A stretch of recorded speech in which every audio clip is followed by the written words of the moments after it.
Hello friends, welcome to your YouTube channel SK nursing studies. So आज आपके लिए एक टॉपिक लेके आए हैं that is very very important and that is related to mothers and the topic is common breast feeding problems and their solutions.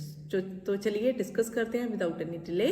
Feeding common breast feeding problems and solutions आज का topic रहेगा and this topic is very very important बच्चे। ठीक है, ध्यान से इस lecture को सुनना है आपने। तो इससे पहले जो कॉमन ब्रेस्ट फीडिंग प्रॉब्लम्स हैं उससे पहले एक प्रॉब्लम आती है मदर्स को, दैट इज पेन। राइट, जब मदर डिलीवर करती है बेबी तो उसको एक क्यूरियोसिटी होती है ना, उसने एक नया एक्सपीरियंस होता है, उसने लेना होता है, तो that is feeding, breast feeding.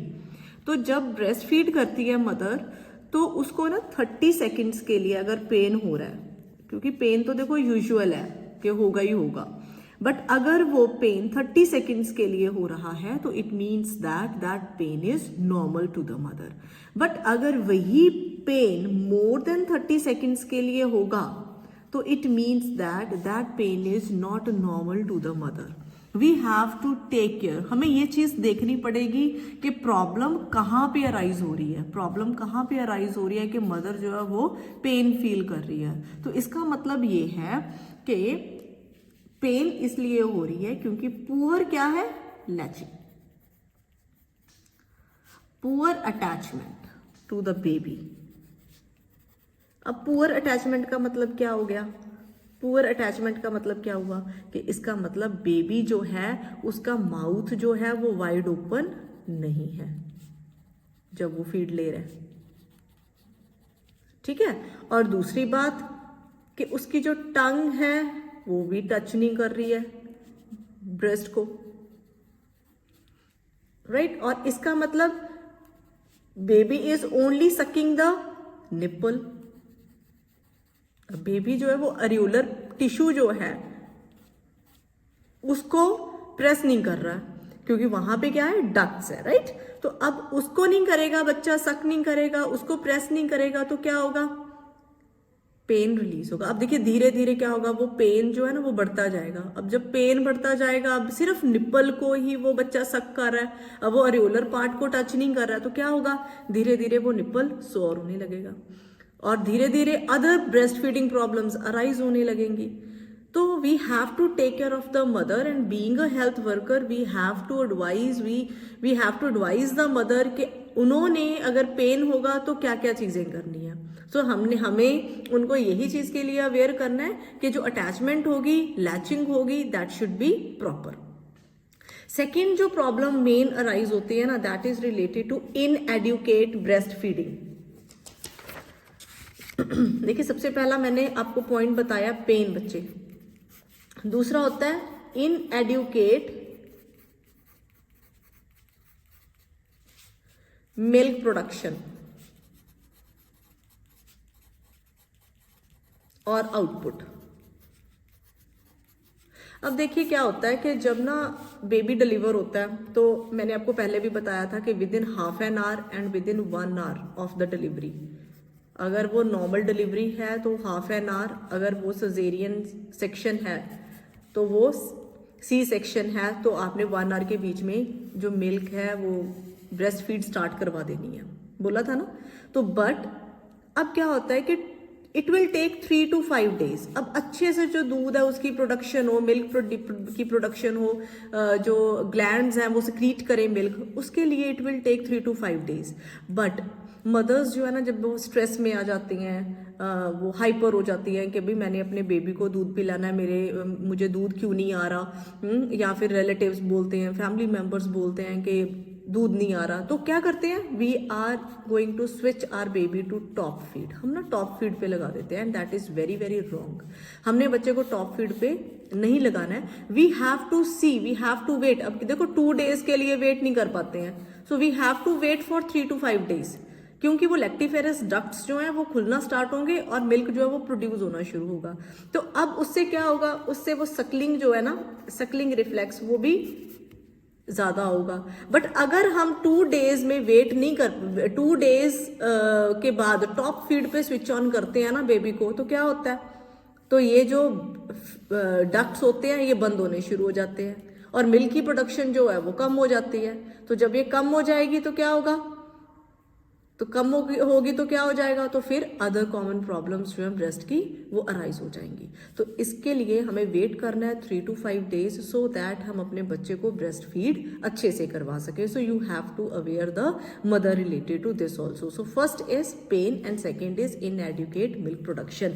सो आगे जो डिस्कस करने वाले हैं that is about sore nipple. अब सोर निपल को और क्या बोलते हैं, क्रैक्ड निपल, सोर निपल और cracked nipple, and this kind of problem is often a major reason for early discontinuation of breastfeeding your baby। तो देखिए अब most of the mothers they are complaining कि भाई sore nipple हो गया तो अब I am not going to feed my baby, तो उससे क्या होगा, वो discontinue कर देंगी feed, ठीक है, and they will switch their baby to formula feeding, top feedings। so but we are having solutions for that। हमने अपनी जो mother है आपके पास आ रही उनको इनके solutions बताने हैं। तो क्या solution बताओगे, सबसे पहले making sure that the baby is sucking the right way, and this is the most important thing, क्योंकि आपने बच्चे मदर को यही चीज बतानी है कि बच्चे ने राइट मैनर में कैसे सक करना है, राइट, और उसकी जो चिन है वो टच करनी चाहिए ब्रेस्ट के साथ। जब वो फीड ले रहा है तो उसका जो माउथ है वो वाइड ओपन होना चाहिए, राइट, और वो जो नोज है वो अपोजिट होना चाहिए मदर की तरफ। तो इसका मतलब क्या है, you have to tell the mother about the right ways, right. Then let the nipples dry out in between feedings, और आपने बताना है कि जब आप फीड दोगे बेबी को उसके बाद आपने अपने जो निपल्स हैं उनको ड्राई कर लेना है, ठीक है, उनको आपने वाइप कर लेना है क्लॉथ के साथ, कॉटन के साथ, ठीक है, तो उनको वो वेट नहीं रहने देना, क्योंकि उसके बाद क्या होगा, वो सॉर हो जाएंगे। Satisfy the baby first using the nipple which is less सोर। तो अब आपने ये देखना है कि आपका निपल कौन सा सोर नहीं है पहले, तो आपने सबसे पहले वो वाला वहां से फीड करवाना है जो सोर नहीं है, and then you have to switch to that nipple जो सोर है, ठीक है। बट आपने डिसकंटिन्यू नहीं करनी है ब्रेस्ट फीडिंग, आपने नहीं करनी डिसकंटिन्यू, चाहे आपको कोई भी कॉमन ब्रेस्ट फीडिंग प्रॉब्लम में से कोई भी प्रॉब्लम क्यों ना हो जाए, ठीक है। Then change the breast feeding positions, मैंने आपको अपनी प्रीवियस वीडियो में बता दिया है कि आपने कौन कौन सी वेरियस ब्रेस्ट फीडिंग पोजीशंस लेकर अपने बच्चे को ईजिली फीड करना है। Then clean the nipples every day with warm water and dry it correctly. तो आपने निपल्स जो हैं अपने बीइंग अ हेल्थ वर्कर आपने बताना है कि आपने निपल्स जो हैं उनको वार्म वाटर के साथ डेली बेसिस पे क्लींस करेंगे, and then you have to dry it correctly. Then hind milk to be apply to the nipple after a feeding, क्योंकि हाइंड मिल्क जो है it act as a moisturizer, तो ये moisturiser की तरह act करता है। तो आपने जब फीड करवाते हो बेबी को उसके बाद अपने निपल्स पे अप्लाई करना है। And one thing more, market में निपल मॉइस्चराइजर्स भी बहुत अवेलेबल हैं, तो आपने वो भी आप यूज़ कर सकते हो। और when you are using, you are applying, then when you are feeding your baby, before that you have to wipe it with a clean cloth, right? So this is how you can take care of yourself. You have to inform mother how you can take care of yourself if you are with sore nipples. Then is inverted nipples. This is very very important because most of the mothers they are suffering with it, ठीक है। So inverted nipples के लिए क्या करेंगे, it is पहले तो ये होता क्या है, it is a nipple that inverts or goes into the breast rather than going outwards each time a baby attempts to suck from it. Like see, this is for example this is a breast, and यहाँ पे मैं इधर आपको बना के दिखा रही हूँ, this is the flat nipple and this is the erected nipple. ये इरेक्टेड निपल है और ये फ्लैट और इन्वर्टेड निपल है, ठीक है। सो ये देखिए उभरा हुआ है, सो उभरा हुआ जो है that is protruding and this is erected nipple, right. And अगर इरेक्ट होगा nipple then only baby will easily suck, है ना, फिर ही बेबी इजीली सक कर सकेगा, अदरवाइज इन्वर्टेड और फ्लैट में से सक नहीं कर सकेगा। अब इसके भी सोल्यूशंस हैं, तो हम क्या क्या मदर को बताएंगे इसके सोल्यूशंस। देखिए, यूज हीट और कोल्ड पैड, एक तो उनको बताना है कि you can use heat as well as cold pads. Second, a basic remedy that will begin from the 7th month of the pregnancy is the Hoffman's technique. अब देखिए हॉफमैन्स technique क्या है। See, this is the breast, right, for example, and you have to place your thumb and index finger, ठीक है। आपने क्या करना है, आपने अपना thumb and your index finger. आपने you have to place this on either side of the breast. Either you can place like this or you can place like this. It's your comfort zone. जैसे आप करना चाहते हो press, you can press, right? And then you have to press firmly the areolar tissue. आपने ये breast tissue है, इसको आपने क्या करना है, फॉर्मली आपने अप्लाई करा. देखिए ये तो इरेक्टेड है, तो अगर ये ऐसा होगा वो निपल, ठीक है, ऐसा होगा दबा हुआ. एंड जब आप इसको ऐसे करोगे it will protrude out. Clear बेटा, it will protrude out. So this is what is the Hoffman's technique. So next is the nipple is manually stretched and rolled out several times a day. अब देखिए, अब ये nipple जो है ये inverted, right, inverted है, तो आपने इसको क्या करना है, रोल आउट करना है. When you will roll out like this several times a day, it will protrude out.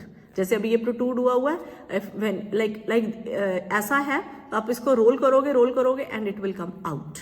ठीक है, so this is the another way how you can do it. Next is C shape hold.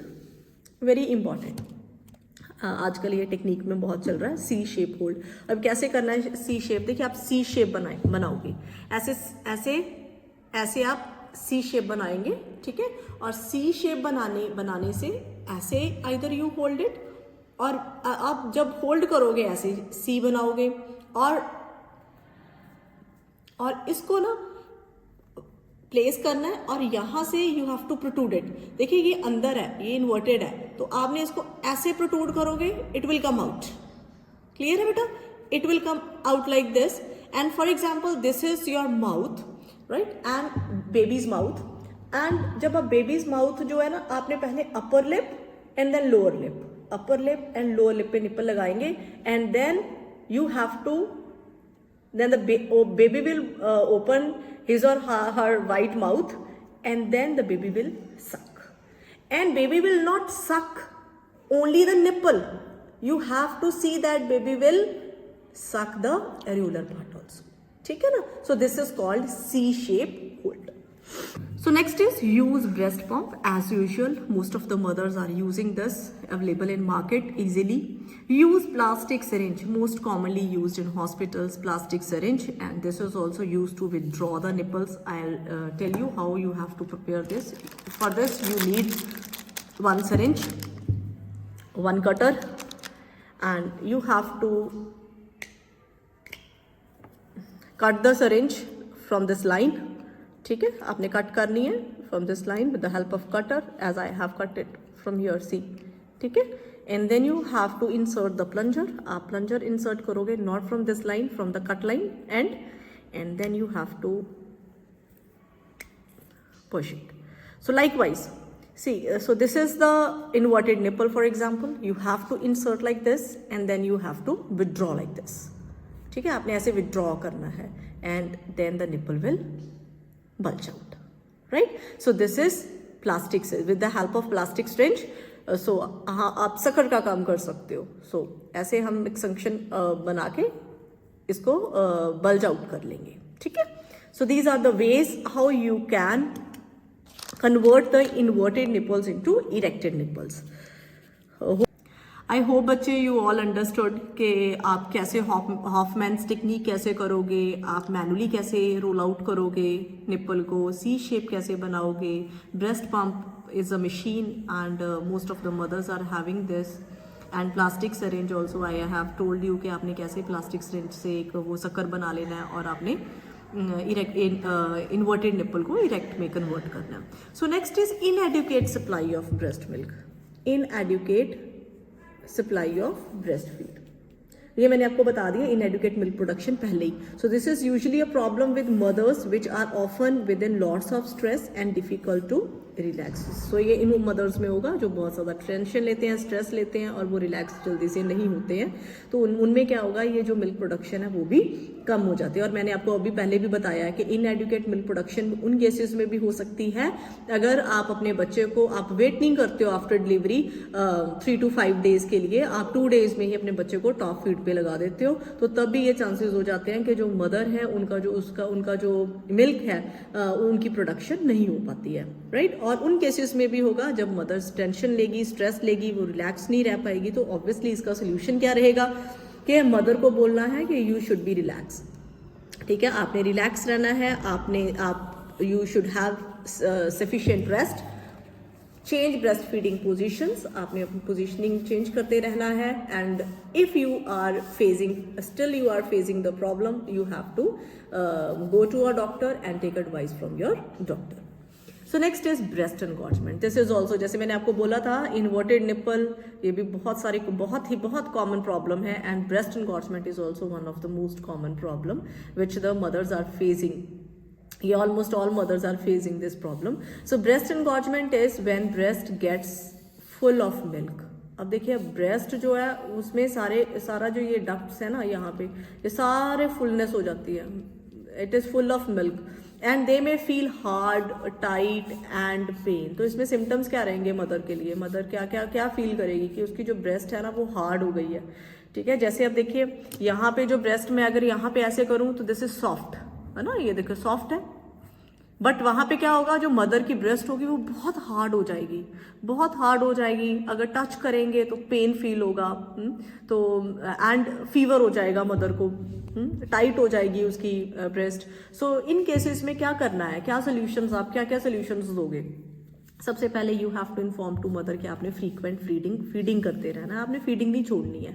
ठीक है, चाहे by anyhow, if you are not with your baby, अगर आप किसी reasons के कारण आपको अपने बच्चे से दूर जाना भी पड़ रहा है तो आपने एक्सप्रेस्ड ब्रेस्ट मिल्क करना स्टार्ट करना है। एक्सप्रेस्ड ब्रेस्ट मिल्क आपने अपने आप से क्या है उसको एक्सप्रेस करना है and you have to keep it in one katori, right? And you have to save that milk and then correct attachment of the baby to be done। वो देखो मैंने पहले ही आपको बता दिया कि अगर करेक्ट अटैचमेंट नहीं होगा तो most of the problems will arise. तो सबसे पहले तो सोर निप्पल ही होना स्टार्ट हो जाएगा और उसके बाद फिर धीरे धीरे ब्रेस्ट एनगॉर्ज होने लगती है। क्यों होने लगती है? क्योंकि अब सोर हो गया nipple, most of the mothers they are facing problem and वो जब बच्चा सक करेगा and they will feel pain, तो फिर उससे क्या होगा, वो उनको डर लगेगा, फियर लगेगा कि हाय अगर मेरा बच्चा सक करेगा तो मेरे पेन होने वाला है। तो फिर क्या होगा, वो धीरे धीरे ब्रेस्ट जो है वो एनगॉर्ज होती जाएगी। क्यों? क्योंकि वो मिल्क जितना प्रोड्यूस हो रहा है वो निकल तो पा नहीं रहा है। तो फिर क्या होगा, अंदर ही अंदर मिल्क डक्ट्स में वो डक्ट्स जो है वो ब्लॉक हो जाएंगे एंड उनमें उन डक्ट्स में क्या है, मिल्क जो है वो स्टोर होता जा रहा है। सो इन रीजंस के कारण जो है वो ब्रेस्ट एनगॉर्जमेंट हो जाता है। तो सबसे पहले आपने क्या करना है, फ्रीक्वेंट फीडिंग करते रहना है, करेक्ट अटैचमेंट होना चाहिए, put warm flannels on your breast to relieve the pain. ठीक है, वार्म पैड्स आपने लगा लेने हैं, take some paracetamol and ibuprofen at the recommended dose to ease the pain. ठीक है, so then wear a well fitting breast feeding bra also and that does not restrict your breast. Milk should be expressed gently to soften the breast। तो आपने अगर express भी करना है ना, milk आप एक्सप्रेस करना है तो आप कैसे एक्सप्रेस करोगे, यहाँ से ही करोगे। So this areolar part you have to press it like this, right? ऐसे, तो ऐसे करके प्रेस करोगे फर्मली, ठीक है ना, तो ऐसे करके आपने प्रेस करना है। सो this is expressed breast milk. So next problem is mastitis. So this is the inflammation of the breast. जो टिश्यूज हैं वो क्या हो जाते हैं, इन्फ्लेम्ड हो जाते हैं। कब इन्फ्लेम होंगे, यही ब्रेस्ट एनगॉर्जमेंट के बाद मास्टाइटिस आ जाता है। जब हम मदर्स जो हैं वो मिल्क एक्सक्रीट नहीं कर पाती हैं, अच्छे से एक्सप्रेस नहीं कर पाती हैं मिल्क को आउट, तो क्या होगा, वो डक्ट्स जो हैं वो और ब्लॉक हो जाएंगे, और ब्लॉक हो जाएंगे तो ऑब्वियसली क्या होगा, it will not be relieved. तो अब कैसे रिलीव होगा, ऑब्वियसली फिर इन केसेस में भी अब क्या सजेस्ट करेंगे हेल्थ वर्कर्स, क्या सजेस्ट करोगे आप कि ब्रेस्ट फीडिंग कंटिन्यू रखनी है, ब्रेस्ट फीडिंग नहीं रोकनी है, don't stop it, you have to carry on with it. Then again baby positioning, इसीलिए मैंने आपको पहला टॉपिक ब्रेस्ट पोजिशनिंग का ही करवाया है ना, कि आपको पता होना चाहिए कि आपने अपने बच्चे को किन टेक्निक्स में, किन पोजीशंस में आपने फीड देना है। And attachment is very important, latching is very very important, you should know that कि वाइड ओपन माउथ होना चाहिए, अरेउला जो है वो कवर होना चाहिए, सिर्फ निप्पल कवर नहीं करना है। अगर निप्पल कवर करोगे obviously you will get the problems. ठीक है, ये चीज़ आपने जब मदर जा रही है यहाँ से डिस्चार्ज होके, at that time you have to inform to mother कि सिर्फ निप्पल की तरफ ध्यान नहीं देना है। ठीक है, इसका मतलब क्या है, पुअर अटैचमेंट होने वाली है and you will face more problems later on.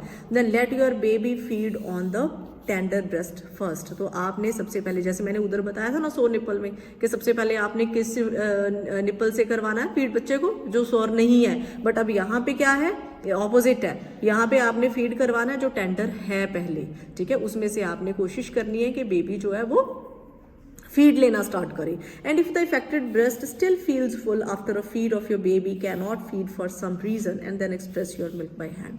ठीक है, so manually you can express your milk. Then warmth can help the milk flow, so a warm flannel or a warm bath or a shower can help you better. ठीक है, तो अगर फिर भी आप relax नहीं हो रहे हो तो obviously you should keep some warm pad on your breast और some warm bath you can take, warm shower you can take, so that you will relieve much, right? And then next is get as much rest as you can, because if you will be in stress तो वो ज़्यादा हो जाएगा, तो इसीलिए you should be relaxed, you should take rest. Then again you can take paracetamol and brufen to relieve the or to ease from the pain. And if in that cases it is not relieved, then you have to carry on with antibiotics, and that your doctor will suggest you which antibiotic you will take prefer. Then which will be the fine to take while breastfeeding. ठीक है, सो आप antibiotics की तरफ doctors आपको move करवाएंगे and वो धीरे धीरे it will relieve. So stop breastfeeding will make your symptoms worse and may lead to a breast abscess. So this is very important. अगर आप breastfeed रोक देते हो, आप breastfeed नहीं करवाते हो अपने बेबी को, तो obviously क्या होगा, engorgement के बाद mastitis के बाद breast abscess होना शुरू हो जाएगा, pus formation start हो जाती है अंदर होनी, क्योंकि ducts जो है वो बिल्कुल block हो चुके हैं. And then is if mastitis infection is not treated, it can lead to breast abscess and which may lead an operation to drainage. तो फिर क्या होगा, वो इंसीजन होगा, इंसीजन लगेगा and then the doctors will फिर क्या होगा, इसको ड्रेन आउट करेंगे, इस अब पस जो होगी उसको ड्रेन आउट करेंगे इंसीजन देके, राइट. सो देन ट्रीटमेंट, अब सोल्यूशन क्या होगा, वही treatment to be done with the help of analgesics and antibiotics. Abscess may need incision and drainage and breastfeeding must be continue. फिर भी एंड में मैंने वही वर्डिंग्स लिखी है बच्चे के, ब्रेस्ट फीडिंग जो है कोई भी हालात आ जाए, मदर जो है उसने ब्रेस्ट फीडिंग नहीं छोड़नी है. ठीक है, ब्रेस्ट फीडिंग जो है उस अगर वो ब्रेस्ट फीडिंग कंटिन्यू करेगी तो उनकी जो प्रॉब्लम्स हैं, कॉमन प्रॉब्लम्स जो राइज हुई हैं मदर को, वो नहीं होगी. ठीक है, एंड सो इसमें सबसे इंपॉर्टेंट चीज़ जो मैंने आपको बताई है दैट इज लैचिंग. सो अगर लैचिंग अच्छी नहीं होगी तो obviously mother will face the problem. So attachment जो है that should B should be must. ठीक है, वो होनी ही चाहिए. अटैचमेंट, लैचिंग, रिफ्लेक्सेस जैसे कि सकिंग रिफ्लेक्स, ये सारा कुछ मदर जो है उसने देखना है. और ये किसने बताना है, हेल्थ वर्कर्स ने बताना है. And that is the duty of health worker when the mother is discharging, mother is taking discharge from the hospital.